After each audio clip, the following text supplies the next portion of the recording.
Joint এন্ট্রান্সের ফল প্রকাশে জটিলতা কাটল। আগামী সপ্তাহে ফল প্রকাশের সম্ভাবনা। 24 ঘন্টা এক্সক্লুসিভ। অপারেশন মহাদেবের পর এবার অপারেশন শিবশক্তি। সেনা সিআরপিএফ এর গুলিতে খতম 2 জঙ্গি। নিহত জঙ্গিদের কাছে উদ্ধার 3টি আগ্নেয়াস্ত্র। অনুপ্রবেশের চেষ্টা করছিল সন্ত্রাসবাদীরা। গরুর গাড়িতে করে নদী পার ঘটনা মধ্যপ্রদেশের বেতুলের।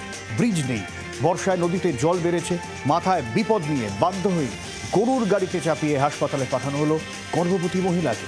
ঘটনার ভিডিও ভাইরাল হতেই শোরগোল। উপত্যকায় ভারী বৃষ্টির জের ফুলে ফেপে উঠছে ধরহালি এবং শাক্ত নদী। বিপদসীমার ওপর দিয়ে বয়ে চলেছে নদীর জল। সাধারণ মানুষকে নিরাপদে সরিয়ে নিয়ে যাওয়ার চেষ্টায় ব্যবসায় অপহরণের চেষ্টার ঘটনায় গ্রেফতার এক ব্যক্তি। লাগাতার অভিযান চালিয়ে বুরারি বাজার থেকে গ্রেফতার অপহরণকারী। ধৃতের নাম মুক্তিপদ দাস। ধৃত ব্যক্তি গাড়ির চালক ছিলেন।